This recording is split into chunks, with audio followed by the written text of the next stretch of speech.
না করে প্রিমিয়াম গ্রুপে করতে হবে। তারপরে কোনো সমস্যা হলে মাই স্টাডি পেজ বা আইমান ভাই বা আমাকে জানাতে হবে। আশা করি তোমাদের সমস্যা সেখানে সমাধান হবে। ক্লাসের পরিবেশটা বুঝতে হবে, কোন পরিবেশে কথা বলা উচিত, কোন পরিবেশে কথা বলা উচিত নয়। সবাই একসাথে আনমিউট করা যাবে না, অযথা মেসেজ দেওয়া যাবে না। সাউন্ড প্রবলেম বা স্ক্রিন দেখতে না পেলে যে কোনো একজন আনমিউট করে বলবে বা ক্লাস কন্ট্রোলার হ্যান্ডেল করবে, সবার বলার দরকার নেই। ক্লাস অ্যাটেন্ডেন্স হচ্ছে পর প্রতিটি ক্লাস মিস, নিয়মিত ক্লাস করতে হবে। কোনো কারণে ক্লাস মিস গেলে সেটা আগে থেকে জানিয়ে রাখতে হবে। নোট মেকিং এন্ড পোস্টিং হচ্ছে প্রতিটি ক্লাসের পর সেই ক্লাসের নোট এইচএসসি ক্লাসরুম সায়েন্স গ্রুপে পোস্ট করতে হবে। এই তিনটি রুলস যদি কেউ না মানে তাহলে তাকে গ্রুপ থেকে রিমুভ করে দেওয়া হবে। আর ক্লাসে যদি কেউ এনভায়রনমেন্ট নষ্ট করে তাহলে তাকে ক্লাস থেকে রিমুভ করে দেওয়া হবে। সবসময় মনে রাখবে এমএসএফ টিম সবসময় আমাদের উপর নজর রাখতেছে। আশা করি সবাই বুঝতে পারছো। ভাই আপনি মনে হয় শুরু করতে পারেন। আচ্ছা ভাইয়া, থ্যাংক ইউ। ওকে। তো ভাইয়া একটা কথা বলি। জি জি জি, তাই বলো। মাশাল্লাহ, স্বাধীন অনেক ভালো পড়া মুখস্থ করে বললো। আমি দেখে দেখে বলছি। তো এটা সপ্তাহে অনেকবার বলে, তো ওর আর কি লাগেই না ওনার। ভাই সপ্তাহে 15 বার। হ্যাঁ, ও আর কি ওই মানে ও মুখ খুললে এটা অটোমেটিক বের হয়ে যেতে থাকে। ওর একদম জি ভাইয়া। ওর সিস্টেমে সেট হয়ে গেছে। হ্যাঁ, এটাই। আচ্ছা, এখন দেখি, আমাদের মনে হচ্ছে না আজকে নতুন কেউ আছে। আমার মনে হচ্ছে সবাই আমাদের পুরান ভাইয়া, ভাইয়া। জি। তাসনিম, হচ্ছে একটা প্রশ্ন ছিল। জি বলো। আগে ক্লাসে হচ্ছে বিচ্ছিন্ন একমূল, ওদের বিচ্ছিন্ন মানে হুম কি? হুম হুম হুম। আচ্ছা, গ্যাস। বুঝছি, গ্যাসীয় বিচ্ছিন্নের কথা জিজ্ঞেস করছো। আচ্ছা, ওকে। ও তাসফিয়া, তুমি আসছো। আচ্ছা, আমি যদি ইংলিশ বলতে ভুলে যাই আমাকে মনে করাই দিও তাসফিয়া। ওকে, আমি তাহলে একটু একটু করে পড়াশোনা শুরু করি। আমার মনে হয় আমরা লাস্ট এই পার্টটা, আচ্ছা আমি তো স্ক্রিনই শেয়ার দিইনি, আই এম সরি। সেকেন্ড দাঁড়াও। আচ্ছা, আমাকে যে গ্যাসীয় বিচ্ছিন্ন কথা জিজ্ঞেস করছো সেটা বলি। গ্যাসীয় বিচ্ছিন্ন পরমাণু বলতে যেটা বোঝায় সেটা হচ্ছে মানে আমরা যখন কাউন্ট করব, আয়নীকরণ শক্তি বা ইলেকট্রন আসক্তি কাউন্ট করব, তখন আমরা যেটা করব সেটা হচ্ছে যে এদেরকে গ্যাসিয়াস স্টেটে নিয়ে যাব, মানে গ্যাস, হ্যাঁ গ্যাস অবস্থায় নিয়ে আসবো, গ্যাসিয়াস অবস্থায় নিয়ে আসবো। গ্যাসিয়াস অবস্থায় নিয়ে আসলে আসলে কি হয় বিষয়টা, বিষয়টা হচ্ছে যে একটা পদার্থ যখন গ্যাস অবস্থায় থাকে তখন এই যে এদের অণুর মধ্য অণু বা পরমাণুর মধ্যবর্তী যে আকর্ষণ বল, এটা থাকে না, তাই না? এটা অলমোস্ট জিরো থাকে। এই আকর্ষণ বলটা অলমোস্ট হচ্ছে জিরো থাকে। তো আমার এই আকর্ষণ বলটা ক্যালকুলেশনে আসবে না, কারণ এই আকর্ষণটা ক্যালকুলেশনে আনা আমাদের জন্য, মানে আমরা আনবো না। তার রিজন হচ্ছে যে এক একটা পদার্থের মধ্যে এই আকর্ষণ বলটা এক এক রকম। যেমন সোডিয়ামের মধ্যে এই আকর্ষণ বলটা ক্লোরিনের তুলনায় অনেক বেশি। সো এই বলগুলো চিন্তা করলে কি হবে, আমাদের ইলেকট্রন আসক্তি, সরি আয়নীকরণ শক্তি বা হ্যাঁ ইলেকট্রন আসক্তি, এগুলো কাউন্টের মধ্যে একটা ভুল চলে আসবে, মিস্টেক চলে আসবে। সেই মিস্টেকটা অ্যাভয়েড করার জন্যই হচ্ছে আমরা এই কাজটা করতে। এদের মধ্যে যে আন্তঃ আণবিক যে শক্তিটা, আমার মাউস কই, হ্যাঁ এই যে আন্তঃ আণবিক শক্তিটা সেটা যাতে না আসে। তো গ্যাসীয় বিচ্ছিন্ন মানে এটাই বুঝাচ্ছি, যে এদেরকে গ্যাসীয় অবস্থায় নিয়ে গেছি যাতে এদের অণু বা পরমাণুর মধ্যে কোনো ধরনের আন্তঃ আণবিক আকর্ষণ বল না থাকে। ঠিক আছে তাসনিম? ভাইয়া বুঝছি। আচ্ছা, জি থ্যাংক ইউ। ভাই। ওকে, আমরা মনে হয় এই জায়গা পর্যন্ত লাস্ট ক্লাসে পড়েছি, তাই না? ফ্লুইড নিরাপত্তাতে হাইব্রিডাইজেশনের হিসাব কিতাব। তবে একটু উত্তর দিই। হ্যাঁ হ্যাঁ, এই পর্যন্ত। আচ্ছা, তো তোমরা কি এই পর্যন্ত পড়েছো? আমি তো পড়াইলাম, তোমরা কি নিজেরা একটু পড়ালেখা করছো বাসায়? জি ভাইয়া, করেছি। আচ্ছা ঠিক আছে, তাহলে আমাকে একটু বলো তো আমাদের যে পর্যায় সারণী বা পিরিয়ডিক টেবিল, আচ্ছা পর্যায় সারণীতে আমাদের সবচেয়ে বেশি তড়িৎ-ঋণাত্মক মৌল কোনটা হতে পারে? Which element in the periodic table will be highest electronegativity? Fluorine. Fluorine. আচ্ছা, একজন উত্তর দিয়েছে ফ্লোরিন। কথা আর কেউ কিছু বলবে? মাত্রা 4, মানে মান 4। আচ্ছা, মানও বলে দিছে। অন্য কেউ ওর সাথে ক্লোরিন। আরেকটা বলি, ক্লোরিনে হবে। আরেকটা বলি। হ্যাঁ বলো। তো ওই আচ্ছা ঋণাত্মকতা রানী বলা হয়, রানীরা রাজা রানী। আচ্ছা ঠিক আছে। আচ্ছা, ক্লোরিন বলছি কেউ একজন, সে একটু, আমি খেয়াল করি নাই কে বলছেন, সরি। বাট আমি মনে হয় একবার বলবা? ইমন মেবি একটা আনসার দিছো, কিন্তু কি বলছো খেয়াল শুনতে পাইনি। ভাইয়া ফ্লোরিনই বলছি। ফ্লোরিন বলছো? আচ্ছা, ক্লোরিন একজন বলছো, সেও মানে কে বলতে পারো? সমস্যা নেই তো। ভাইয়া আমি তাসনিম। তাসনিম, হ্যাঁ তাসনিমের মনে হচ্ছে ক্লোরিন, আর কথার মনে হচ্ছে ফ্লোরিন, আর ইমনেরও ফ্লোরিন। আচ্ছা তাসনিম ক্লোরিন বললা যেহেতু, তো পিছনে তো কোনো ব্যাখ্যা থাকবে, ব্যাখ্যাটা আমাদেরকে একটু দাও, সমস্যা নেই তো। লাইট টু ক্লিয়ার হবো আমরা সবাই।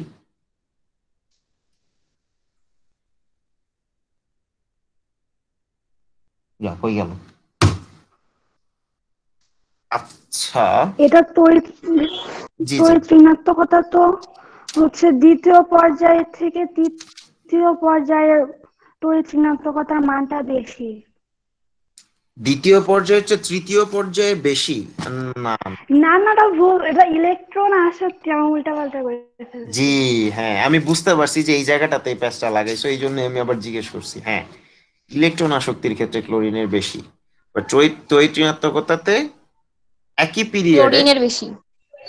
হ্যাঁ একই পিরিয়ডে যখন আমরা, না একই পিরিয়ডে না, একই গ্রুপে যখন আমরা উপর থেকে নিচে যাব, গ্রুপের উপর থেকে নিচে গেলে ইলেকট্রোনেগেটিভিটি আস্তে আস্তে কমতে থাকবে।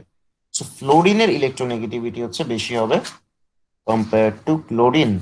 আর ইলেকট্রন আসক্তি যেটা ইলেকট্রন অ্যাফিনিটি, সেটাও আমাদের ফ্লোরিনের বেশি হওয়া উচিত ছিল, বাট কি কারণে বেশি হয় না সেটা আমি হচ্ছে লাস্ট দিন বলেছি তোমাদেরকে। তো এই হচ্ছে ঘটনা। আচ্ছা, আরে আজকে কোত্থেকে পড়বো এটাই খুঁজে পাইতেছি না আমি। ওকে, আচ্ছা সবাই স্লাইড দেখতে পাচ্ছি? জি ভাইয়া। ওকে, তো আজকে আমরা এখান থেকে পড়বো boiling point and freezing point, ঠিক আছে? মেল্টিং পয়েন্ট বলা যায় অবশ্যই। এইটার হচ্ছে মানে পিরিয়ডিক প্রপার্টি হিসেবে এই বয়লিং পয়েন্ট আর মেল্টিং পয়েন্টটা কিভাবে চেঞ্জ হয় এই জিনিসটা আমরা দেখবো। ওকে, এর মধ্যে আসলে পিরিয়ডিক প্রপার্টি বা পর্যায় ভিত্তিক যে পরিবর্তন সেটা আহামরি সিরিয়াস কিছু না, but still let's see. Group একের দিকে যদি আমরা আগাই, ঠিক আছে, for group one will see যে যতই আমরা উপর থেকে নিচে যাব ততই অ্যাটমিক নাম্বার আর অ্যাটমিক সাইজ বা অ্যাটমিক রেডিয়াস উইল ইনক্রিজ, ঠিক আছে? আচ্ছা, তাতে কি হবে? তাতে যেটা হবে, লাস্ট ইলেকট্রন শেলে ইলেকট্রন ডেন্সিটিটা কমে যাবে। দেখো, উপর থেকে নিচে যখন যাব আমরা গ্রুপ ওয়ানে, তখন কি হবে? ধরো ফার্স্ট অ্যাটমের সাইজ হবে এটা, সেকেন্ড অ্যাটমের সাইজ হবে এরকম, থার্ড অ্যাটমের সাইজ আরো বাড়বে, রাইট? ফোর্থ অ্যাটম আরো বড় হবে। বাট কি লাস্ট শেলের ইলেকট্রন কয়টা? লাস্ট শেলের ইলেকট্রন কিন্তু একটাই থাকবে, তাই না? প্রত্যেকটা লাস্ট শেলের ইলেকট্রন একটাই থাকবে। সো জায়গা অনেক বেড়ে যাচ্ছে, তাই না? প্রত্যেকটা ইলেকট্রনের এরিয়া বা রেডিয়াস বা ভলিউম যাই বলো, it's increasing, but number of last shell electron হচ্ছে ইজ নট ইনক্রিজিং আর কি। লাস্ট শেলের ইলেকট্রন বা যোজ্যতা স্তরের ইলেকট্রন হচ্ছে বাড়তেছে না। সো আমি বলতে পারবো এইখানে ইলেকট্রনের ঘনত্ব বা ডেন্সিটিটা অনেক কম, ঠিক আছে? আচ্ছা, ইলেকট্রনের ঘনত্ব কম হওয়ার কারণে কি হবে? বন্ধন শক্তিটা হ্রাস পাবে। বন্ধন শক্তি হ্রাস পাবে বলতে কি, বন্ড এনার্জি আর কি, bond energy will decrease, which means the attraction between nucleus and the outermost shell will decrease. Nucleus আর এই যে আউটার ইলেকট্রন শেল, এদের মধ্যে যে আকর্ষণ বল এটা কমতে থাকবে, কারণ হচ্ছে ডিস্টেন্সটা বেড়ে যাচ্ছে আর কি। ডিস্টেন্স বাড়তেছে কিন্তু লাস্ট ইলেকট্রন শেলে কি হচ্ছে? ইলেকট্রনের নাম্বার বাড়তেছে না, ঠিক আছে? এই কারণে যেটা হবে, এদের গলনাঙ্ক স্ফুটনাঙ্ক হচ্ছে যতই উপর থেকে নিচে যাব ততই কমতে থাকবে। যেমন আমি এক্সাম্পল দিয়েছি লিথিয়ামের, তোমার যে কি বলে এটা, কি বয়লিং পয়েন্ট দিছি মোস্ট প্রবাবলি, লিখি, হ্যাঁ আচ্ছা না, মেল্টিং পয়েন্ট। লিথিয়ামের যে মেল্টিং পয়েন্ট সেটা হচ্ছে তোমার 453 কেলভিন, আর সোডিয়ামেরটা হচ্ছে 370 কেলভিন বা 371 কেলভিন। ওকে, সো একটা গ্রুপের উপর থেকে নিচে যখন যাচ্ছি গ্রুপ ওয়ান এর জন্য exclusively, so when we move from upwards to downwards in group 1, the melting and boiling point will decrease. আচ্ছা, এই হচ্ছে আমাদের গ্রুপ ভিত্তিক ভিত্তিক Yep, someone is speaking something. ভাইয়া আবার একটু বলেন।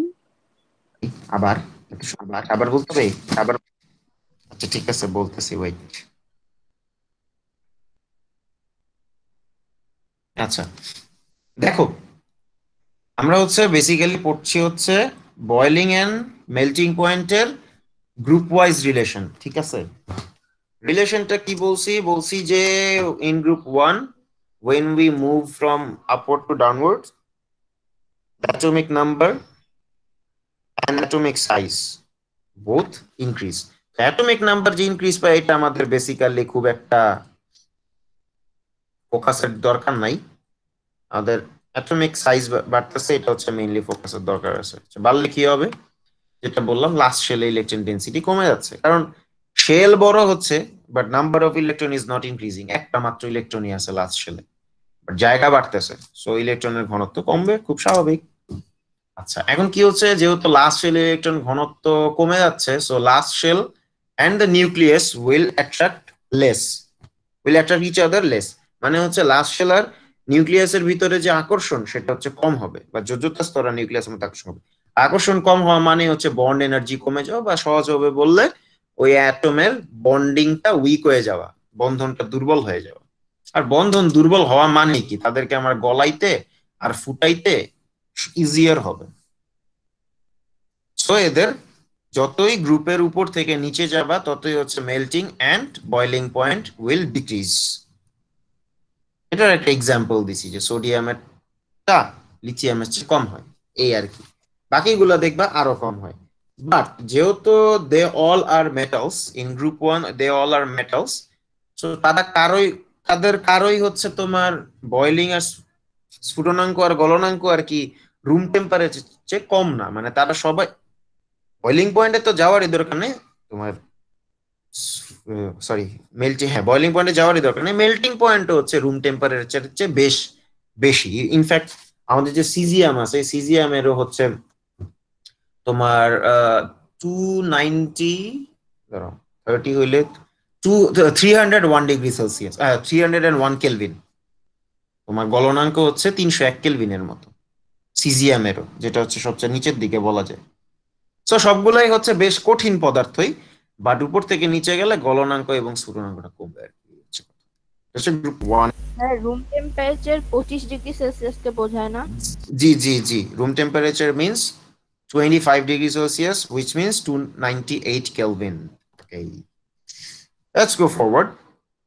But a group wise relation, sulphur কি রুম টেম্পারেচারে কঠিন থাকে, মেবি তরল থাকে।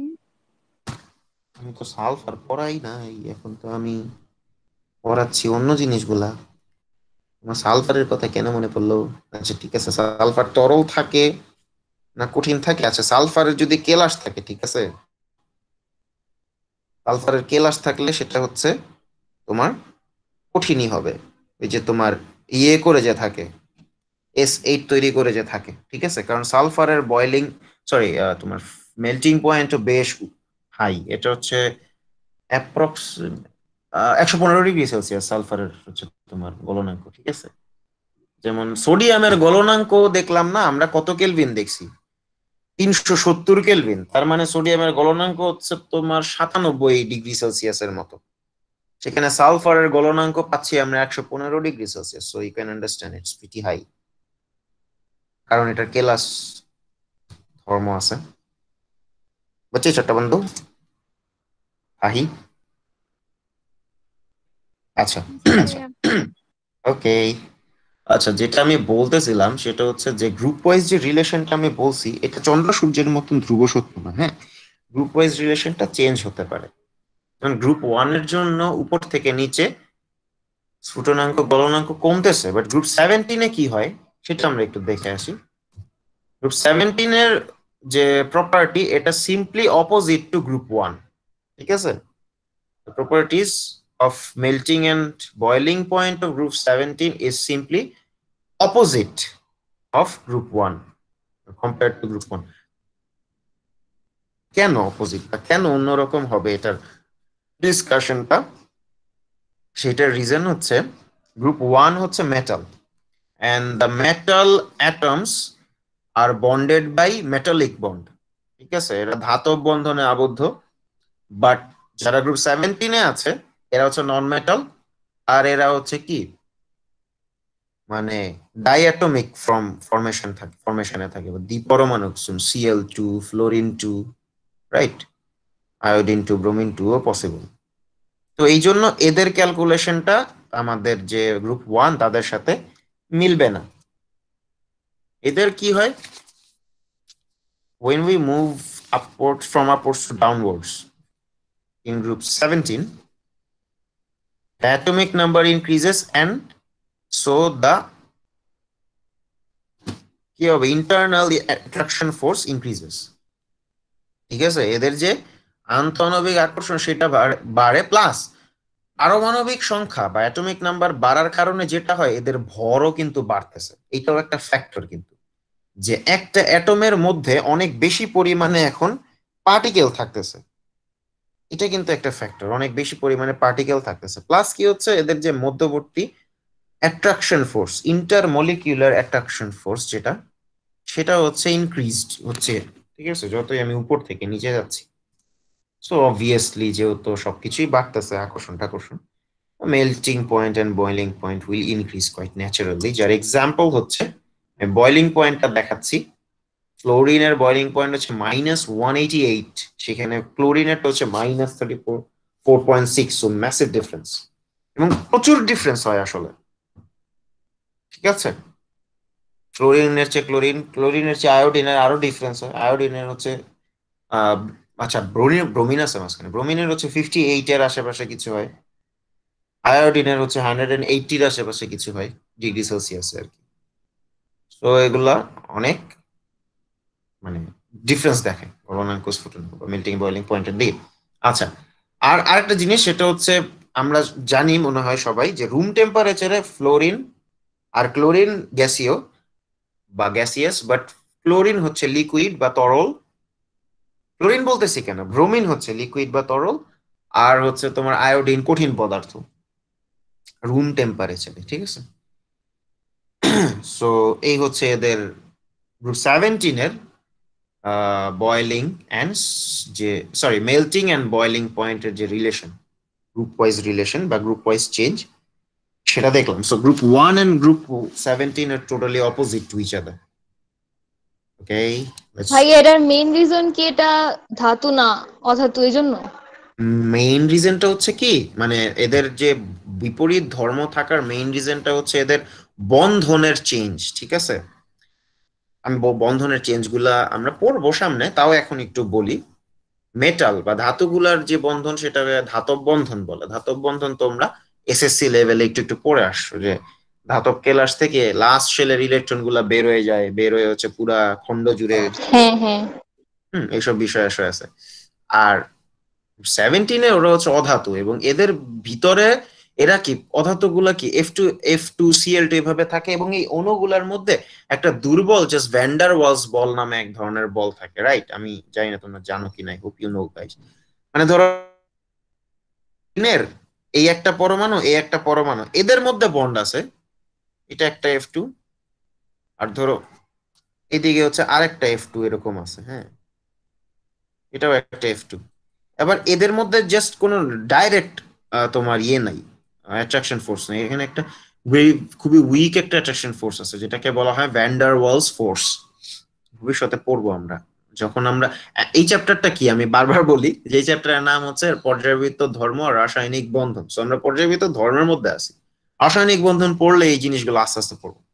তো ভিতরে এই দুর্বল ভ্যান্ডার ওয়ালস বলটা থাকার কারণে হচ্ছে এদের কি হয়, যখন পারমাণবিক সংখ্যা বাড়ে, যখন এসব পার্টিকেল গুলা বাড়ে এবং পার্টিকেল গুলো অনেক ভারী ভারী হয়, তখন হচ্ছে এদের ভিতরে আকর্ষণটা বাড়ে। ছোটবেলায় তোমরা এরকম একটা সূত্র পড়ছো, আমি একটা সূত্র দেখাই তোমাদের,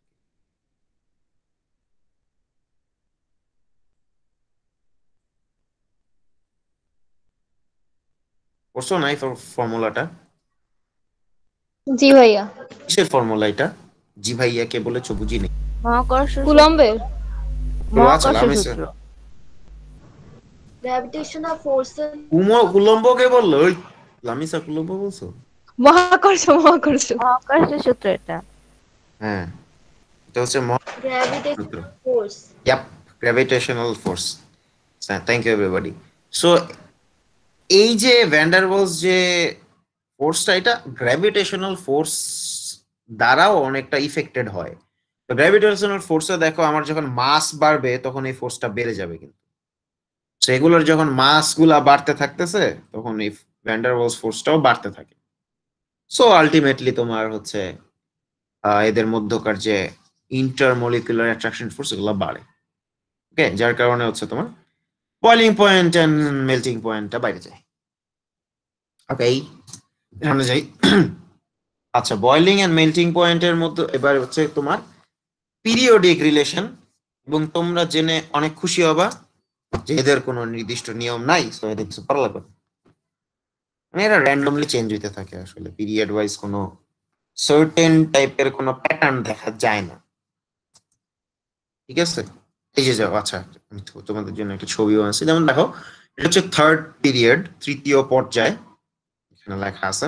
এগুলার স্ফুটনাঙ্ক গলনাঙ্ক সবই দেখো।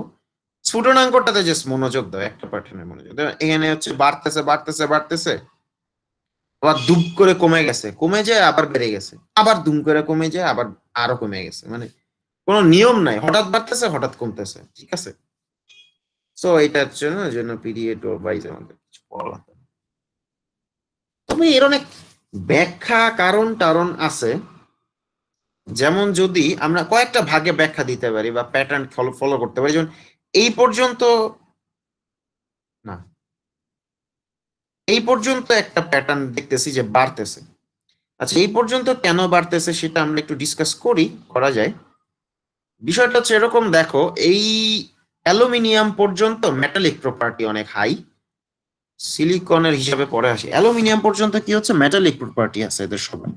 এদের কেন বয়লিং এন্ড মেল্টিং পয়েন্টটা বাড়তেছে, তার রিজন হচ্ছে যে সোডিয়ামের মধ্যে কি থাকে। সোডিয়ামের যখন অ্যাটম থেকে লাস্ট শেলের ইলেকট্রন বের হয়ে যায়, তখন সোডিয়াম হয় এক সিঙ্গেল চার্জ, আর এর বাইরে হচ্ছে একটা ইলেকট্রন মানে ঘুরতে থাকে। ম্যাগনেসিয়ামের ক্ষেত্রে এই জিনিসটা সিম্পলি হয়ে যায় ডাবল, রাইট? সো আমাকে বলো, এই জায়গার যে মেটালিক অ্যাট্রাকশন বা এই দুইটার মধ্যেকার যে আকর্ষণ সেটা বেশি, না এই দুইটার মধ্যকার যে অ্যাট্রাকশন সেটা বেশি, বলো তো? যদি তোমরা মেটালিক বন্ড পড়ে থাকো তাহলে বুঝতেছো আমি কি করতেছি। এসএসসি তে যদি পড়ে থাকো, ম্যাগনেসিয়াম। এক্স্যাক্টলি, ম্যাগনেসিয়ামেরটা বেশি। তেমনি অ্যালুমিনিয়ামের জন্য হচ্ছে 3+, আর বাইরে থাকে 3টা ইলেকট্রন। সো স্বাভাবিকভাবেই এই দিকে যত যাবে আমার মেল্টিং পয়েন্টটা বাড়বে, এটাই স্বাভাবিক, বা বয়লিং পয়েন্টটা বাড়বে, এটাই স্বাভাবিক। আচ্ছা, সিলিকনের ক্ষেত্রে কি? সিলিকনের এই জিনিসটা আমরা ভবিষ্যতে কোনো এক সময় পড়ার কথা। সিলিকন হচ্ছে বেসিক্যালি পাওয়ারফুল কেলাসাকার গঠন বা পলিমার তৈরি করে থাকে আসলে। না, পলিমার বলার চেয়ে কেলাস বলাটাই বেটার আমার মতে, বেশি অ্যাকুরেট। মানে পাওয়ারফুল, মানে কেলাস গঠন যারা তৈরি করে, হ্যাঁ, তারা সবাই হচ্ছে তোমার। ক্লাসটা কি অনেকক্ষণ থেকে বলছেন, আমি বুঝতেছি না। কেলাসের কোনো বাংলা নাই, কেলাসই কিন্তু ইংলিশ। ঠিক আছে, বা ইংলিশ আছে অবশ্য। ক্রিস্টাল, ক্রিস্টাল কি পড়ছো? হ্যাঁ ভাইয়া। ক্রিস্টাল ফরমেশন, আচ্ছা সরি, আমি ভুলে গেছিলাম যে কেলাসের একটা ইংলিশ আছে। ক্রিস্টাল ফরমেশন, ক্রিস্টাল ফরমেশন মানে হচ্ছে কি, এদের যেমন সিলিকনের হচ্ছে এইরকম একটা ক্রিস্টাল ফরমেশন থাকে যে প্রতিটা সিলিকন তার চারদিকে 4টা সিলিকনের সাথে স্ট্রং কোভ্যালেন্ট বন্ড তৈরি করে। ঠিক আছে, প্রতিটা সিলিকন তার চারদিকে 4টা শক্তিশালী সমযোজী বন্ধন তৈরি করে, এবং যখন তুমি সিলিকনকে গলাবা বা সিলিকনকে ফুটাবা, এই সমযোজী বন্ধনগুলো সরাসরি ভাঙতে হবে। এবং তোমাকে যখন একদম স্ট্রেট ডাইরেক্ট একটা বন্ধন ভাঙতে হবে, একটা বন্ড ভাঙতে হবে ডাইরেক্ট, তখন হচ্ছে তোমাকে অনেক বেশি শক্তি দিতে হবে। এই জন্য সিলিকনেরও হচ্ছে বয়লিং পয়েন্টটা অনেক হাই।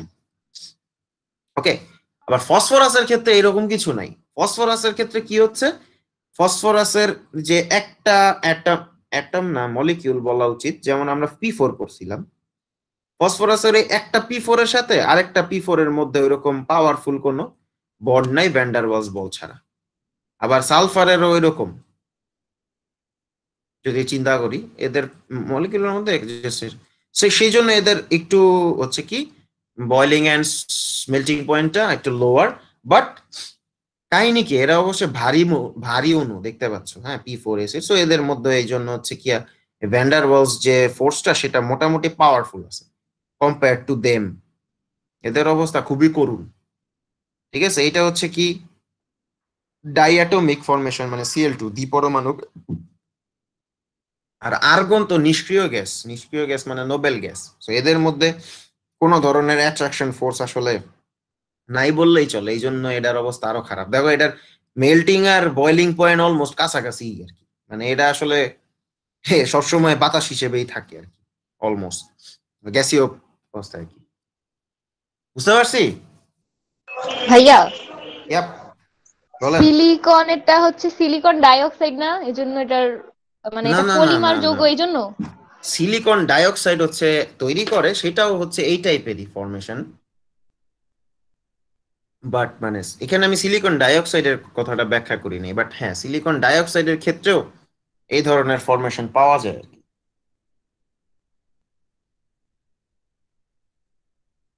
ঠিক আছে। আচ্ছা হ্যাঁ। হুম। ভাইয়া কি? সিলিকনেরটা আরেকবার বুঝাবেন? না না বুঝাবো না। আচ্ছা ঠিক আছে বলতেছি। আচ্ছা দেখো সিলিকনের বিষয়টা হচ্ছে এরকম, খালি করি সব। ধরো এইরকম একটা সিলিকন অ্যাটম আছে, ঠিক আছে। আর সিলিকনের যে ভ্যালেন্স বা যোজনী সেটা হচ্ছে 1 2 3 4। সিলিকন কোন গ্রুপে আছে বাচ্চারা? In which group does silicon live in? 14। 14, হ্যাঁ গ্রুপ 14 নাম্বার। নম্বর। জি জি, থ্যাংক ইউ। আমি ভাবছিলাম এটা ভুল করবা। ওকে তো সিলিকনের ভ্যালেন্স হচ্ছে 4 বা যোজনী হচ্ছে 4, তার মানে ওর 4টা হাতে 4 জনকে ধরতে পারে। আর ওই 4টা হাতে কি করে, এরকম সিলিকন ধরে 4টা করে, হ্যাঁ। আচ্ছা এই যাদেরকে ধরছে এদেরও তো আবার 4টা করে হাত আছে, এরা এই 4টা হাতে আরো কতগুলা সিলিকনটা ধরে, এরকম করে হচ্ছে কি এভাবে তোরা কেলাস গঠন করে। ইয়াপ, এভাবে তারা ক্রিস্টাল তৈরি করে বা কেলাস তৈরি করে। হ্যাঁ এবং এরকম করতে করতে করতে করতে এক সময় দেখা যায় যে এইটার সাথে হয়তো এটার বন্ডিং হইলো, তো ক্রিস্টালটা কমপ্লিট হইলো। তো এখন যখন আমি চাবো যে সিলিকন রে যাইয়া একটু গলাইতে দেখি, গলাইতে চাবো, মেল্ট করতে চাবো বা বয়েল করতে চাবো, হ্যাঁ ফুটাইতে চাবো, তখন এই যে সিলিকনের মধ্যকার যে কোভ্যালেন্ট বন্ড আছে, স্ট্রং কোভ্যালেন্ট বন্ড বা সমযোজী বন্ধন, একদম ডাইরেক্ট এই সমযোজী বন্ধনগুলো ভাঙতে হবে। বাট অন্যগুলোর ক্ষেত্রে কি, যেমন ফসফরাসের ক্ষেত্রে কি বলছি, ফসফরাসের হচ্ছে আছে যে P4 ধরা আছে, এদের মধ্যে হচ্ছে তোমার এই যে একটা উইক অ্যাট্রাকশন ফোর্স আছে ভ্যান ডার ওয়ালস বল। তো তুমি এইটাকে যদি তুমি ভ্যাপারাইজ করতে চাও বা বয়েল করতে চাও বা ফুটাইতে চাও, জাস্ট এই যে উইক বন্ডটা সেটা ভেঙে ফেলবা, এদের কোনো কোভ্যালেন্ট বন্ড কিন্তু ভাঙা লাগবে না। হ্যাঁ আমি ফসফরাসের ক্রিস্টাল তোমাদেরকে আগে দেখাইছি। সো এই ফসফরাসের যে এই ভিতরে যে আয়নিক সমযোজী বন্ধনটা আছে সেটাকে কোনো ইফেক্ট করতে হবে না। আবার সিলিকনে গেলে কি হবে, ডাইরেক্ট সমযোজী বন্ধনের সাথে তোমাকে ফাইট করতে হবে।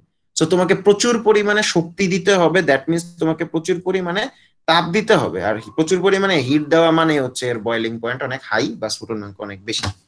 জি ভাইয়া বুঝতে পারছি। হ্যাঁ থ্যাংক ইউ। আমারে থ্যাংক ইউ, আমি কেন বলি? হ্যাঁ থ্যাংক ইউ ভাইয়া। হ্যাঁ থ্যাংক ঠিক ইউ আছে। Thank you.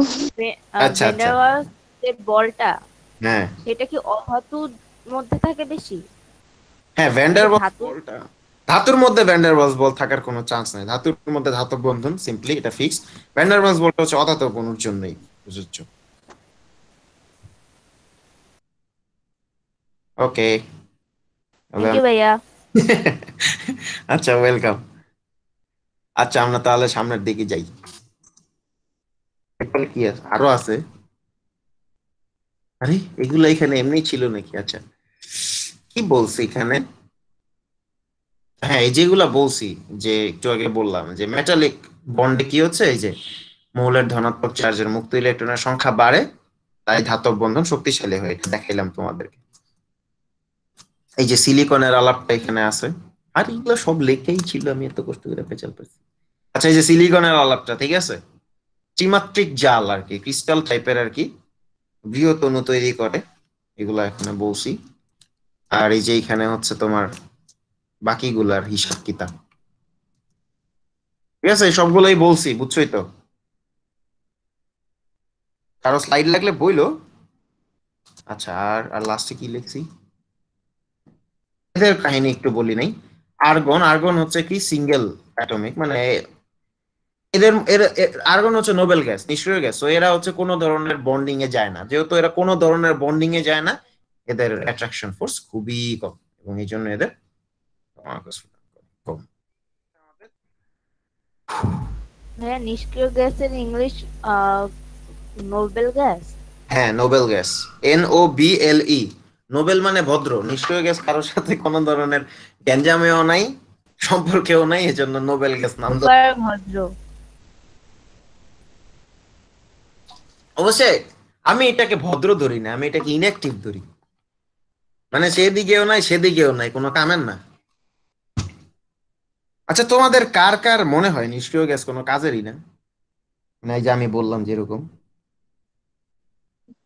ভাইয়া আমি কিন্তু নিষ্ক্রিয় গ্যাসের একটা বিক্রিয়া দেখেছি। বিক্রিয়া তো করানোই যায়, বিক্রিয়া তো শোনো, যে স্টুডেন্ট ফেল করে ওরেও মাইরা পড়ানো যাবে, ঠিক আছে, বিষয়টা সেরকমই। বাট আমি জিজ্ঞেস করছি যে এরা কি কোনো মানে কাজে লাগে কিনা। ভাইয়া লাগতে পারে। আচ্ছা, আর আর ভাইয়া না লাগলে দুনিয়ায় আছে কেন? ওরে অকারণে তো বাবালে, বানাই ওরে নাই। বাবালে, নাইস লজিক। হ্যাঁ লাগে তো কিছু কিছু। যে এত কনফিডেন্টলি বলছে লাগে, তো সে তো অবশ্যই জানো কোনো ইউজ, সেটা বলে ফেলো তাহলে। হিলিয়াম লাগে না? যে ভাইয়া গ্যাসীয় বেলুন হিলিয়াম করার জন্য। ওয়াও, হ্যাঁ, সাবাস, সুন্দর একটা ইউজ বলে ফেলছে। বেলুন উড়ায়, বেলুন হ্যাঁ হ্যাঁ, হিলিয়াম দিয়ে বেলুন বেলুন বানানো গুলো হয়। উড়ায় এটা দিয়ে।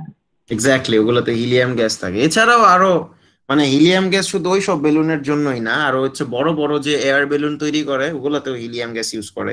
তাছাড়া আমাদের অনেক ধরনের হাই ভোল্ট, ভাইয়া জি রেডন, তারপর ওগানেসন, এগুলা তো তেজস্ক্রিয় মৌল, এগুলা জি ইউজ জি করা জি হয় জি জি। এগুলো আবার ক্যান্সার কোষ ধ্বংস করার জন্য লাগে। হ্যাঁ হ্যাঁ হ্যাঁ, এক্স্যাক্টলি, রেডেন্টটা হচ্ছে ক্যান্সারের চিকিৎসা অনেক সময় ইউজ, অনেক ধরনের চিকিৎসা ইউজ হয়। আর তারপরে হচ্ছে তোমার আরেকটা, আমি যেন কি বলতে গিয়ে ভুলে গেলাম, ও, বিভিন্ন অনেক ধরনের পাওয়ারফুল কিছু রিয়াকশন আছে, ঠিক আছে, এইসব পাওয়ারফুল রিয়াকশনে অনেক সময় দেখা যায় যে তোমার নিষ্ক্রিয় পরিবেশ তৈরি করতে হয়, ঠিক আছে, মানে এমন পরিবেশ তৈরি করতে হয় যাতে ওই মৌলগুলা অন্য কিছুর সাথে রিয়াকশন না করে বসে, বা প্রকৃতির যে অন্যান্য উপাদান আছে, যেমন বাতাসে অক্সিজেন আছে বা নাইট্রোজেন আছে, এদের সাথে রিয়াকশন না করে, সেজন্য নিষ্ক্রিয় পরিবেশ তৈরি করতে অনেক সময় হচ্ছে তোমার নিষ্ক্রিয় গ্যাস গুলো ইউজ করা হয়, নাইট্রোজেন অনেক সময় ইউজ করে। তো এই ধরনের বিভিন্ন ইউজ আছে। হ্যাঁ, এই একটা কথা সত্য যে দুনিয়াতে ম্যাক্সিমাম, মানে ম্যাক্সিমাম জিনিসেরই আসলে কোনো না কোনো ইউজ আছেই আর কি। সো ওয়েল সেইড সেই হিসেবে। ওকে, আচ্ছা, আমরা আরেকটু পড়ি। আজকে তোমাদেরকে আজকে আরো ক্লাস টাস ছিল? হ্যাঁ ছিল, আইসিটি 2 ঘন্টার। 5 মিনিট আগে এই ছুটি দিছে। 5 মিনিট আগে ছুটি দিছে? কি ছুটি কি আরো আগে দেওয়ার কথা ছিল, দেরি করে ছুটি দিছে? আইসিটি ভাইয়া কান্দায় ফেলছে আজকে। ভাইয়া পড়াইতেই ছিল খালি। আহা, কান্দায় ফেলছে। এই তোমাদেরকে কান্নাকাটি করে আমার কাছে পাঠায়, তখন তোমার মায়া লাগে তোমাদের জন্য। জি ভাইয়া, নাজিয়া আপু এই কথাই বলে যে একবারে রাত্রেবেলা আমার ক্লাসটা দিছে, তোমরা তো অ্যাক্টিভ হও না। নাজিয়া আপু হচ্ছে মনে হয় বায়োলজির টিচার। হ্যাঁ, বায়োলজি। আচ্ছা আচ্ছা আচ্ছা, ওনারও 10টার সময় ক্লাস? হ্যাঁ। হ্যাঁ ওনারও 10টায়। আচ্ছা, আমার আমি হচ্ছে আমার ক্লাসগুলো আগে গেলে ভালো হতো, 10টার সময় থাকলে কি হয়, সারা সন্ধ্যা ওয়েট করি, এমএসএফ এর ক্লাস শুরু হবে, সারাক্ষণ ঘড়ির দিকে চোখ রাখতে হয়। আবার এক হিসাবে ভালো, সারাদিনের কাজকর্মগুলো শেষে রিল্যাক্সে ক্লাস নিতে পারি, এটাও ভালো। সামনে ক্লাস নিতে থাকলে দেখা যায় তো প্যারা থাকতো, আবার পরে আরেকজন বসে থাকতো, ওই যে রুমের সামনে দাঁড়ায় থাকতো না আগে টিচাররা। সেইটা আমার কাছে একটু প্যারাই লাগে যে একদম ক্লাস টাইম শেষ টেস করে ছুটি দেয় টিচাররা। হ্যাঁ, মানে একটু স্টুডেন্টের আসলে ব্রেইনটা রিকভারির জন্য ছোটখাটো কিছু ব্রেকের আসলে প্রয়োজন হয়, যেটা আমি ভাইয়া আপনি একদিন সারা রাত ক্লাস নিয়েন। আমি একদিন কি ক্লাস দিব বুঝি নেই ভাইয়া। মনে হয় ভাইয়া সারা রাত ক্লাস নিয়েন একদিন। তোমার কথাটা এইবারও আসে নাই রে অর্ণব, আরেকবার চেষ্টা করে বলো, শুনতে চেষ্টা করি আমি। ভাইয়া বললাম যে একবার সারা রাত ক্লাস নিয়েন। ও সারা রাত ক্লাস নিব?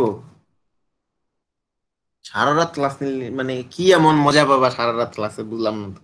না আড্ডা এবার কোনো কথা থাকবে না। বলবো, ক্লাস হ্যাঁ, করবো না। আমি আমি ঘুমিয়ে থাকবো অনেক। আমি বুঝতেছি না তোমরা এত রোমান্টিক, মেমএসএফ এর লিংকে ঢুকে ঘুমাবা? বাহ বাহ বাহ বাহ বাহ। না ভাইয়া ঘুমাবো না, পুরা রাতে ক্লাস করতে পারবো। তুমি তো ক্লাস করতে পারো, আমার দিকেও একটু তাকাও। কেউ ঘুমাইলে আমি তাকে রিমুভ করে দিব। ও হ্যাঁ, এটা আমি বলতে দিছিলাম যে এমএসএফ টিম সবার উপরে কিন্তু নজর রাখতেছে। এই লাস্টের ডায়লগ হচ্ছে ক্রাইম পেট্রোলের কথা মনে পড়ে যায়, যখন স্বাধীন বলে এমএসএফ, তোমরা সবাই মনে রাখবে এমএসএফ টিম সর্বদা তোমাদের উপর নজর রাখতেছে, না কি জানো? ভাইয়া জি ভাইয়া।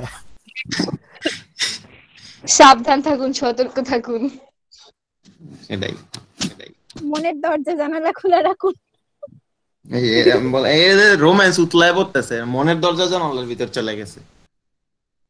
ভাইয়া আমি বলছি অনুসন্ধানী মনের।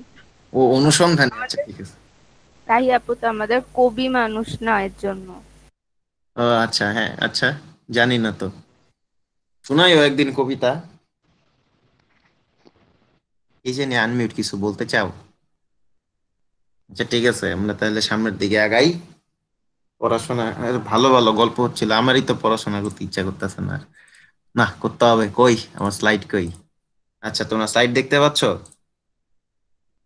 হ্যাঁ জি ভাইয়া দেখা যাচ্ছে। ওকে ঠিক আছে, আমরা হচ্ছে আরেকটা পিরিয়ডিক প্রপার্টি পড়বো। আচ্ছা আমরা যে এতক্ষণ গল্প করলাম তাসফিয়া বুঝছো তো, নাকি এগুলো ইংলিশে তোমার ট্রান্সলেট করে দিতে হবে? না ভাইয়া বুঝছি, আমি বাঙালি মানুষ ভাইয়া, জাস্ট পড়ি নিচে। আরে ঠিক আছে, এমনি একটু পিঞ্চ মারলাম আর কি তোমায়। আচ্ছা ঠিক আছে, তাসফিয়া কি এগুলা বুঝো? 69 কোনটা, 79 কোনটা, 89 কোনটা, এগুলা বুঝো? ভাইয়া বুঝি, মাঝে মাঝে গুলায় যায় আর কি। হ্যাঁ, আমার স্টুডেন্ট ছিল দুই একজন এরকম ইংলিশ ভার্সনে, তো ওরা দেখতাম বুঝতো না। আমার একটা স্টুডেন্ট ছিল, ওকে বাংলায় নাম্বার বললে কিছুই বুঝতো না। তাসফিয়া 1:30 আর 2:30 বুঝো?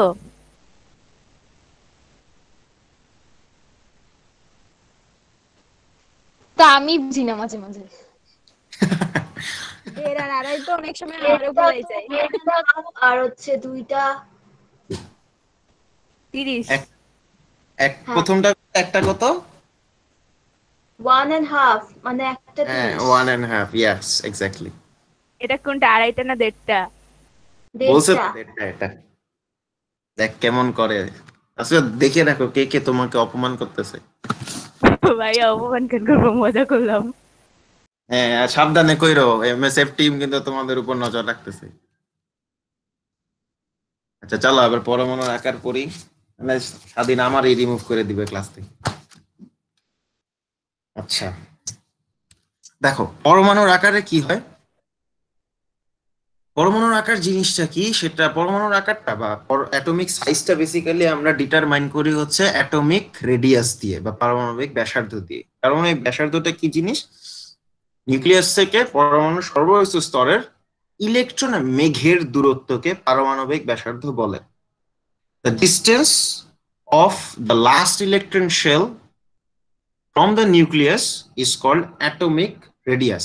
আচ্ছা এখানে আমি ইলেকট্রন মেঘের একটা কথা বলছি, এই জিনিসটা দিয়ে আসলে ইলেকট্রনিক ডেনসিটিকে বোঝানো হচ্ছে। ইলেকট্রন মেঘ মানে ইলেকট্রন ঘনত্ব বা ইলেকট্রন ডেনসিটি বুঝাইছে, আর কিছুই না। ঠিক আছে, আচ্ছা এই পরমাণুর কোশ্চেনটা আজকে করতাম, কোনটা? এই যে ইলেকট্রন মেঘ কাকে বলে। আচ্ছা আচ্ছা ঠিক আছে, হ্যাঁ আমি তো বাইবা দিতে বসছি তোর কাছে, একটু পর পর কোশ্চেন করবি, নিজেরা উত্তর বের করে নিয়ে আসবি এখন থেকে। আমি আর উত্তরই দেবো না এগুলার, খালি আমাদের কষ্ট করাবে, নিজেরা পড়ে না। এই যে আমি এতগুলা স্লাইড পড়াইছি, ভাইয়া কিন্তু আমাদের অনেকগুলা প্রশ্ন খুঁজতে দেন, হ্যাঁ সেগুলো কি আমরা খুঁজে দিই? আগের ক্লাসেরটা লিখে রাখছিলাম, পরে আবার ভুলে গেছি, মানে এই শনিবার না ওই শনিবার ভাইয়া না আপনি ওই ক্লাস ধরে দেন নাই, এর আগের গুলা কিন্তু খুঁজে দিছিলাম। হ্যাঁ জি হ্যাঁ ভাইয়া, সিস্টেম খুঁজে না দিলাম। আমার মনে আছে, সিএফটি, আয়োনাইজেশন এনার্জি, এগুলা তোমরা আমাকে বলেছিলে, আমার মনে আছে। আচ্ছা ঠিক আছে ঠিক আছে, একটুখানি একটা কথা বলছি, আমার উপর ঝাঁপায় পড়তেছে। আচ্ছা যাও যাও, ভালো, তোমরা নাও, পড়ালেখা করো। আচ্ছা যেটা বলতেছিলাম, যে এই যে পারমাণবিক যে ব্যাসার্ধ বা অ্যাটমিক রেডিয়াস, এটা আমরা কয়েক ধরনের অ্যাটমিক রেডিয়াস আস্তে আস্তে পড়বো, সেটা আমি পরে দেখাচ্ছি। এখন কি লিখছি সেটা দেখি। আচ্ছা, যেটা বললাম যে অ্যাটমিক রেডিয়াসটাই হচ্ছে আমাদের যে অ্যাটম, সেটার সাইজটা হচ্ছে ডিটারমাইন করে দেয়। হ্যাঁ, আচ্ছা আমরা রেডিয়াস রেডিয়াস কেন বলতেছি বা পারমাণবিক ব্যাসার্ধ কেন বলতেছি, এটার একটা বিষয় আছে। আমরা আসলে, আচ্ছা এক সেকেন্ড একটু হোল্ডে থাকো তো। আচ্ছা হ্যাঁ, আমরা যখন এই অ্যাটম নিয়ে স্টাডি করি বা পড়াশোনা করি, পরমাণু নিয়ে, আমরা হচ্ছে ইলেকট্রনকে বা পরমাণুকে, এটার আসলে একটা দ্বৈত চরিত্র আছে ইলেকট্রনের, বিশেষ করে হ্যাঁ ডুয়াল প্রপার্টি বা ডুয়াল ক্যারেক্টার শো করে তারা। সেটি কি, একটা হচ্ছে ওয়েভ ক্যারেক্টার বা তরঙ্গ ধর্ম, একটা হচ্ছে পার্টিকেল ক্যারেক্টার বা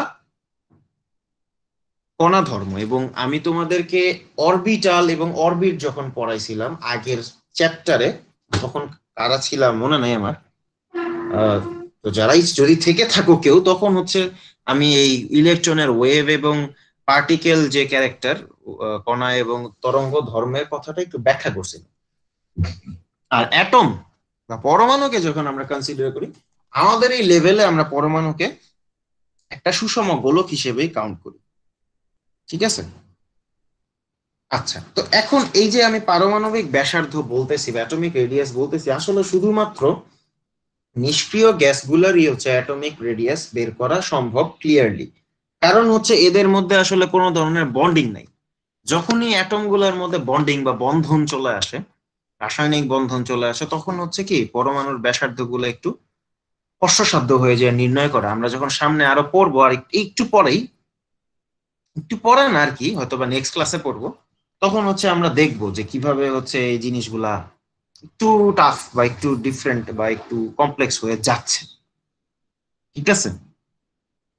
কেন কমপ্লেক্স হয়ে যাচ্ছে, তার রিজন কি? তার রিজন হচ্ছে এই যে ইলেকট্রন মেঘটা বা ইলেকট্রন ডেনসিটিটা। আচ্ছা, ইলেকট্রন মেঘ বলতে আসলে কি বুঝাচ্ছি, আর যখন আমরা আকাশে দেখি, আকাশে কি খেয়াল করি, যে মেঘটা কিন্তু সব জায়গায় ইভেনলি ছড়ায় থাকে না। হ্যাঁ, মেঘ, if you look at the sky, the clouds will not be evenly distributed, তাই না? কোনো এক জায়গায় ঘন থাকবে, কোনো এক জায়গায় ঘন থাকবে, কোনো এক জায়গায় হালকা থাকবে, কোনো এক জায়গায় ছড়াছিটায় থাকবে। তো তুমি যদি দেখো মেঘ, একটা কানেক্টেড মেঘ যদি দেখো, যে একগুচ্ছ মেঘ পরস্পরের সাথে কানেক্টেড আছে, বাট দেখবা যে কোনো এক জায়গায় অনেক বেশি ঘোলাটে এবং ঘন হয়ে আছে, অন্য জায়গায় একটু হালকা হালকা হয়ে আছে। ইলেকট্রনের যে বিষয়টা, এটা অনেকটা এরকম। হ্যাঁ, একটা ইলেকট্রন আসলে কি তার চার্জটাকে একটা ওয়েভ আকারে ছড়ায় রাখে, হ্যাঁ, তরঙ্গ আকারে ছড়ায় রাখে। এবং এই যে ইলেকট্রনটা তরঙ্গ আকারে ছড়ায় থাকে, পরমাণুর সম্পূর্ণ জায়গায় এই ছড়ানোটা আসলে সেম হয় না। যদি আমরা পার্টিকেল অনুযায়ীও চিন্তা করি একটা ইলেকট্রনকে, ধরো এটা নিউক্লিয়াস, পার্টিকেল অনুযায়ীও যদি চিন্তা করি, এই হবে পার্টিকেলটা এই জায়গায় থাকবে। সো এত বড় তোমার ইলেকট্রন শেলের মধ্যে জাস্ট এইটুকু জায়গায় ইলেকট্রন পার্টিকেল হিসেবে আছে। তেমনি ওয়েভ হিসেবে চিন্তা করলে দেখবা যে পুরা জায়গা জুড়ে হয়তো বা ওর তোমার ওয়েভটা ছড়ায় আছে, বাট এই জায়গায় হচ্ছে অনেক ডিপ বা ডেন্সলি ছড়ায় আছে। হ্যাঁ, তো যেই জায়গায় ইলেকট্রনের এই যে ডেনসিটিটা বেশি থাকবে, সেই ডিস্টেন্সটাই আমরা রেডিয়াস হিসেবে কাউন্ট করব। But problem is, wave mechanics use করেও, অবভিয়াসলি ওয়েভ, যখন আমরা ওয়েভ প্রপার্টি বা তরঙ্গ ধর্ম পড়ব, তখন আমরা কি ইউজ করব? ওয়েভ মেকানিক্স বা তরঙ্গ বলবিদ্যা। এটা ইউজ করে হচ্ছে মেঘের যে ইলেকট্রন মেঘের যে অবস্থানটা বা ইলেকট্রন মেঘ বা ইলেকট্রন ডেনসিটিটা কোন জায়গায় এক্স্যাক্টলি আছে, সেটা হচ্ছে ক্লিয়ারলি বের করা যায় না। সেই জন্য হচ্ছে আমাদের যে অ্যাটমিক রেডিয়াসটা, এই অ্যাটমিক রেডিয়াসটা হচ্ছে আমরা প্রপারলি পারফেক্টলি 100% কারেক্টলি বের করতে পারি না। পারি না বলতে খুব কঠিন হয়, আসলে পারি না বলাটা ঠিক না, বাট স্টাফ এবং 100% অ্যাকিউরেসি দেওয়া পসিবল না, বাট আমরা কিছু কিছু এইগুলা লেখা আছে, সবই লেখা থাকে, আমি খালি খালি পেঁচাল পারি। কিছু কিছু বিষয় আছে বা কিছু কিছু তোমার ভাইয়া আপনি কি স্লাইডে কিছু দেখাচ্ছেন? কেন তোমরা কেউই স্লাইড দেখতেছো না নাকি? ভাইয়া আমি হোয়াইট হ্যাঁ, দেখতেছি। তো হ্যাঁ দেখা যাচ্ছে তো। দেখতে পাচ্ছি তো। আরেকবার দিলাম একটা তাসফিয়া দেখো, আরেকবার দিলাম একটা তাসফিয়া দেখো। আজকে ভালো হ্যাঁ আজকে কি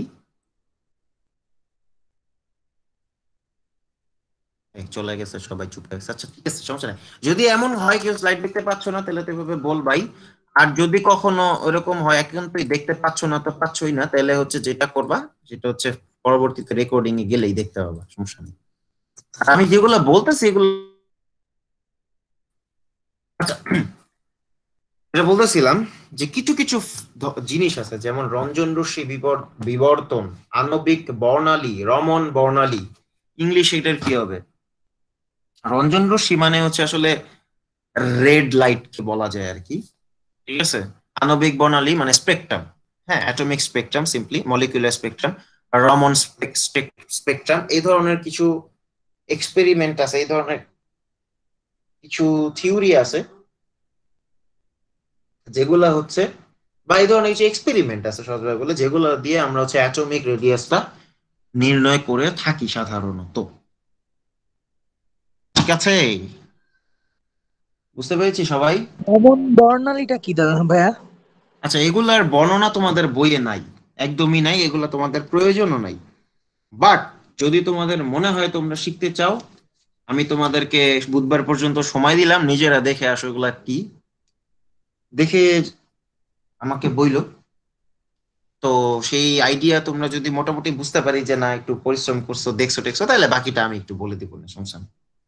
আগে তোমরা একটু দেখো নিজেরা, যদি কারো আগ্রহ থাকে বের করে আসো নেক্সট দিন, তারপরে আমাকে ক্লাসে বইলো, আচ্ছা, অবশ্যই। ওটা আমি তোমাদেরকে একটু বলে দিব না, ঠিক আছে? ঠিক আছে, কি দেখতে বলছেন? এই যে লাস্টের 3টা লাইন লেখা, লাস্ট লাইনটা, লাস্ট লাইনে যেসব কথাবার্তা লেখা আছে এগুলার মানে কি এটাই দেখতে বলছি। একজন প্রশ্ন করলো না রমন বর্ণালীটা কি, সেটার ভিত্তিতে। ওকে ভাইয়া জি, আপনি রঞ্জন রশ্মি বিবর্তন যেটা সেটা রেড লাইট বললেন। আচ্ছা এটা হ্যাঁ রঞ্জন মানে কি, রেডই তো। জানি না তো। হ্যাঁ রঞ্জন মানে হচ্ছে কি, রঞ্জন মানে হচ্ছে কি ভাইয়া রেড। এক্স রে, এক্স তো অজানা রশ্মি এরকম না? হ্যাঁ কি আমার তো বুঝি মনে নাই, হয় কি বুঝি নাই। রঞ্জন রশ্মি এক্স রে না, তো এক্স তো অজানা।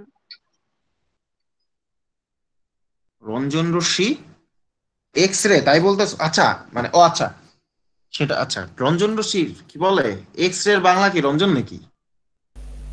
জি ভাইয়া, রঞ্জন হচ্ছে এরকমই তো সাইন্টিস্টের নাম, বুঝি নাই। হ্যালো, আমি অনেকগুলা কথা শুনছি একবারে। মানে এই যে রঞ্জনটা হচ্ছে একজন সাইন্টিস্টের নাম, তিনি আবিষ্কার করছে এক্স রেটা, এই জন্য এক্স রে অপর নাম হচ্ছে রঞ্জন রশ্মি আর কি। আচ্ছা আচ্ছা, এটা তো আমি জানতাম না, অনেক অনেক ধন্যবাদ। আমি তো রঞ্জন রশ্মি দিয়ে ইয়েতে যখন আমি নিচে দেখলাম তখন আমি একটা এক্সপেরিমেন্ট পাইছিলাম, এরকম 2টা এক্সপেরিমেন্ট পাইছিলাম, একটা হচ্ছে রন্টজেন পাইছিলাম, আর একটা হচ্ছে এরকম দেখলাম যে রেড লাইট দিয়ে কি কি করতেছে।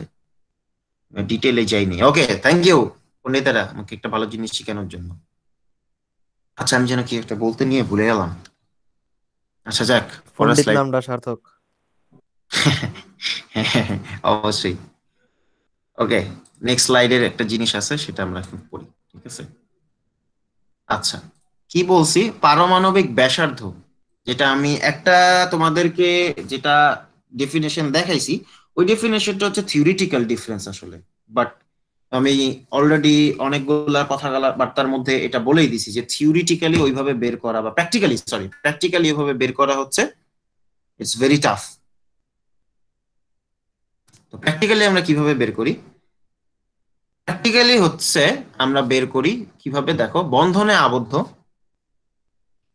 আচ্ছা আমি তোমাদেরকে সুন্দরভাবে সংখ্যাটা বলি, ঠিক আছে? কি আসে সংখ্যাটা, কোনো বন্ধনে আবদ্ধ পাশাপাশি দুটি পরমাণুর নিউক্লিয়াসের দূরত্ব, অর্থাৎ আন্তঃনিউক্লিয়ার দূরত্ব পরিমাপ করে সেই দূরত্বের অর্ধেক নিলে হচ্ছে আমরা পারমাণবিক ব্যাসার্ধ পাবো। এবার ইংলিশে বলি, বিকজ তাসফিয়া স্যার বাকিরাও একটু শুনো, তোমাদের জন্য কাজে লাগবে, ঠিক আছে? In a chemical bond, if we consider two atomic nuclei, if we consider the distance of two nucleuses of two atoms and then divide that distance by 2, we will get atomic radius. I am repeating again.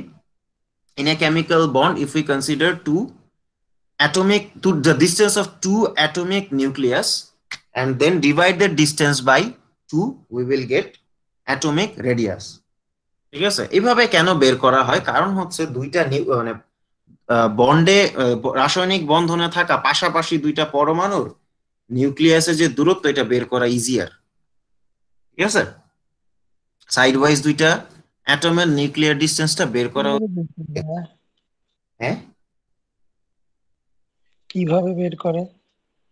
জি একটু আগে আমরা তো পড়লামই, বিভিন্ন system পড়লাম না, এইগুলা দিয়ে বের করে। আসলে বেসিক্যালি এগুলা বের করা হচ্ছে দুইটা নিউক্লিয়াসের দূরত্ব কিভাবে বের করে বলতেছি। দুইটা প্রসেস হচ্ছে হাইলি ইউজফুল। একটা হচ্ছে আমাদের স্পেকট্রাম, অ্যাটমিক স্পেকট্রাম বা মলিকুলার স্পেকট্রাম দিয়ে হচ্ছে এগুলা মোস্টলি বের করা হয়। আর একটা সিস্টেম হচ্ছে যে আমাদের বিভিন্ন রে ইউজ করে, এক্স রে বলো বা আরো এরকম পাওয়ারফুল রে আছে অনেক ধরনের, এইসব রশ্মি ইউজ করে হচ্ছে তোমার এদের হচ্ছে ছবি ক্রিয়েট করা হয় বা রশ্মির যে বিকিরণ, হ্যাঁ, এগুলা ইউজ করে হচ্ছে তোমার বের করা হয়। ঠিক আছে, আমরা বুঝছি আশা করি। আচ্ছা তারপরে কি আছে দেখি। আচ্ছা, তো এই যে বন্ডের কথা বলছি, এই বন্ডের উপরে ডিপেন্ড করে হচ্ছে আমাদের রেডিয়াস আছে 3 টাইপের। Depending on bond we have 3 types of radius. One is ready rather I should say. আচ্ছা যাই হোক, একটা হচ্ছে covalent radius, metallic radius, van der Waals radius. এই হচ্ছে আমাদের 3 ধরনের ব্যাসার্ধ, পারমাণবিক ব্যাসার্ধ বা অ্যাটমিক রেডিয়াস। ওকে, সমযোজী ধাতব ভ্যান ডার ওয়ালস। বন্ডিং এর উপরে বা তাদের যে বল ফোর্স, অ্যাট্রাকশন ফোর্স, তার উপর ডিপেন্ড করে এই 3 ধরনের রেডিয়াস হচ্ছে আমরা পড়ব। ওকে, নেক্সট ক্লাসে আমরা বাকি পড়াশোনা করব না। আজকে একটু কি হচ্ছে আমাদের পড়াশোনা থাকলো। তোমাদের জন্য যদি কোনো কোয়েশ্চেন থাকে, if you have any question please ask.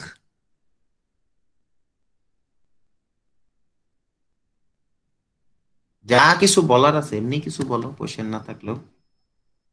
বাস বাস, কোনো কোয়েশ্চেন নাই। আচ্ছা ঠিক আছে। আর নুসরাত আনমিউট হয়েছে, কিছু বলবা?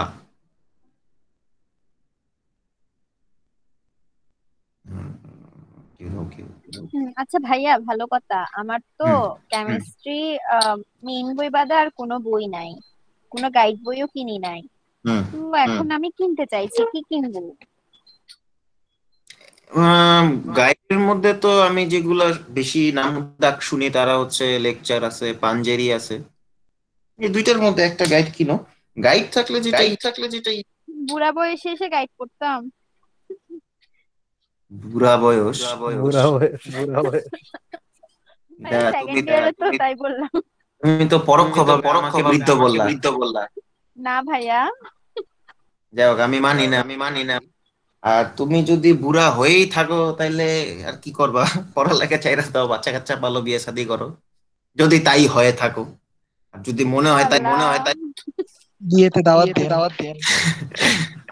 আর তুমি ইয়ে করো, আমি বলি দুইটা মানে কয়েকটা জিনিস করতে পারো। একটা হচ্ছে তুমি গাইড কিনতে পারো, আমার মতে গাইডটাই বেস্ট অপশন। আর একটা জিনিস করা যায়, সেটা হচ্ছে পুরান টেস্ট পেপার বা নতুন টেস্ট পেপার, নতুন তো আর নাই, মানে আগের ব্যাচে টেস্ট পেপারও কিনতে পারো, বাট আমার গাইডটাই বেটার। গাইডে যেটা হয় হচ্ছে অনেক ধরনের কোয়েশ্চেন দেওয়া থাকে, সেগুলোর হচ্ছে অনেকগুলার সলভও দেয়া থাকে, আবার আলাদা করে প্র্যাকটিসের জন্য কোয়েশ্চেন দেওয়া থাকে। মানে আমি সবসময় যেটার উপর জোর দেই যে আমাদের আসলে পরীক্ষার হলে যেহেতু কোয়েশ্চেন সলভ করাটা কাজ, কোয়েশ্চেন সলভিং এর অভ্যাসটা যাতে আমাদের থাকে, এই জন্য হচ্ছে আমি সবাইকে সাজেস্ট করি যে তোমরা একটা এমন বই সাথে রাখো যেটাতে বিপুল পরিমাণে কোয়েশ্চেনের সাপ্লাই থাকবে আর কি। হ্যাঁ, আর যদি কেউ বুড়া বুড়ি হয়ে থাকো তাহলে আর কি বলবো। না ভাইয়া, এমনি মজা করে ক্যাম খাও, বললাম। আচ্ছা ঠিক আছে। আর কিছু জিজ্ঞেস করো, নাই তো আজকে বিদায় নেই। আচ্ছা ভাই, একটা কোশ্চেন ছিল। জি সৌরভ বলো। আচ্ছা, মানে আজকে ফরান না, এমনিতে ওজোন গ্যাসকে যদি আমি হিট দিয়ে ভাঙতে চাই, তাহলে সেক্ষেত্রে টেম্পারেচার যদি ভিন্ন ভিন্ন হয় তখন কি বিক্রিয়াটা ভিন্ন হবে?